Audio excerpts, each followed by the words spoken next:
The Illinois Department of Natural Resources welcomes you to the Dana Thomas House State Historic Site. A one-of-a-kind residence designed and built between 1902 and 1904 by renowned American architect Frank Lloyd Wright. We thank you for considering the agency's donation program, which raises funds in support of preservation, history education, and special events. After the state's purchase of the house in 1981, a restoration between 1987 and 1990 at a cost of about $5 million intended to make the Dana Thomas residence look as it did in about the year 1910. To understand Wright's Springfield project, we need to consider several basic questions.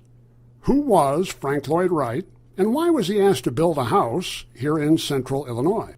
Who was Susan Lawrence Dana, and why did she commission the residence? What is the importance of Mrs. Dana's Springfield house? And finally, what happened to Mrs. Dana and her home, and what happened in the life of the architect? Frank Lloyd Wright was born in Wisconsin in 1867 and grew up near Spring Green, Wisconsin.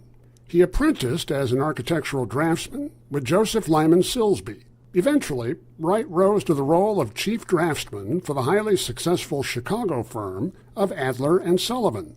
Adler and Sullivan built some of the most important buildings of the 1880s and 1890s, such as the Wainwright Building in St. Louis, considered to be among the first early skyscrapers in the world. After a dispute with his mentor Louis Sullivan, Frank Lloyd Wright established his own architectural practice in 1893. He began to specialize in home design, such as the simplified Winslow House of 1893 in River Forest, Illinois. The house's design is inspired by the works of Sullivan, yet anticipates Wright's mature prairie school buildings of the next decade.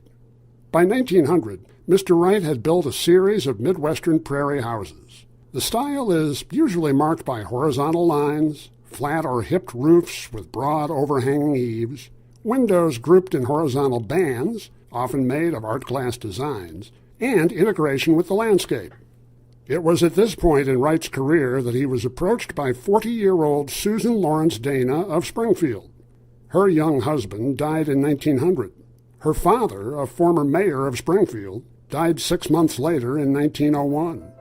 Even in the face of these losses, Susan was determined to change her father's old Italianate house into an entertainment center for extensive parties, receptions, and fundraising benefits.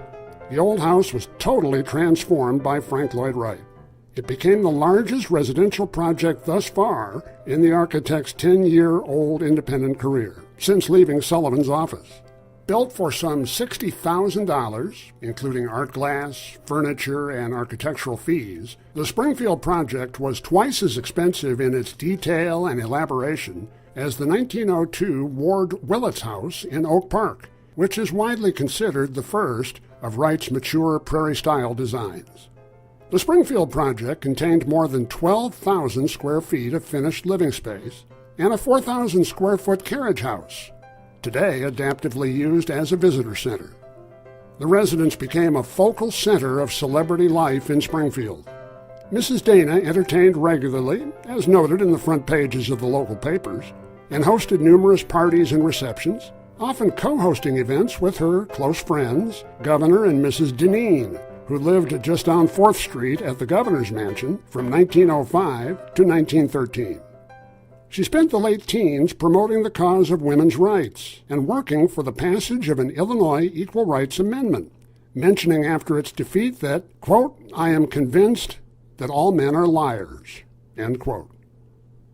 By 1930, Susan had already experienced the deaths of her 2 infant children in the 1880s, her first husband Edwin at the age of 37 in 1900, and her second husband, young Lawrence Jorgen Dahl, at the age of 27 in 1913.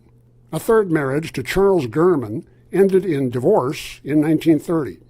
The last close family member, cousin Florence Lawrence, died in 1928.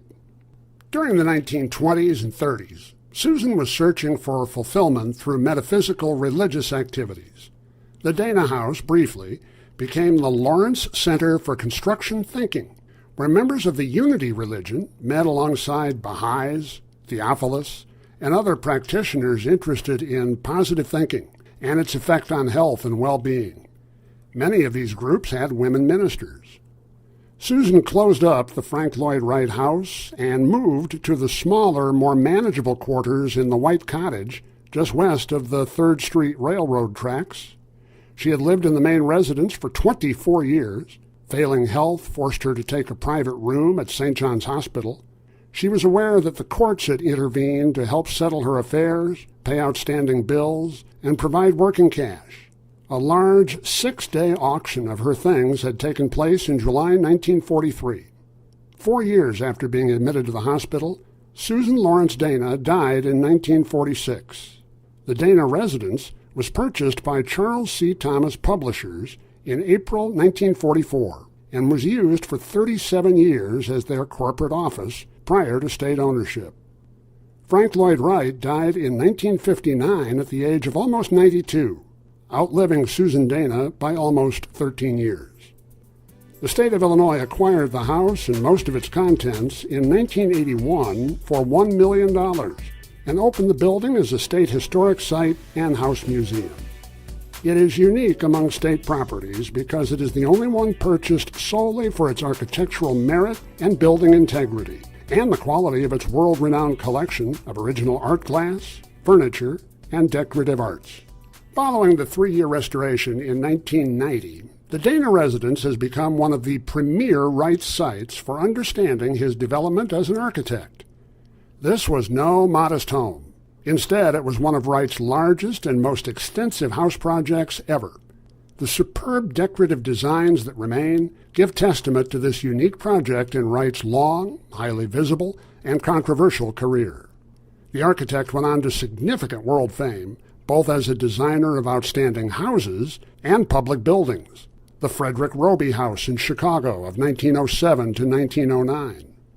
The Guggenheim Museum in New York of 1949 to 1959, and Fallingwater at Mill Run, Pennsylvania in 1936. Fallingwater is different from, but related to, the Dana Thomas House.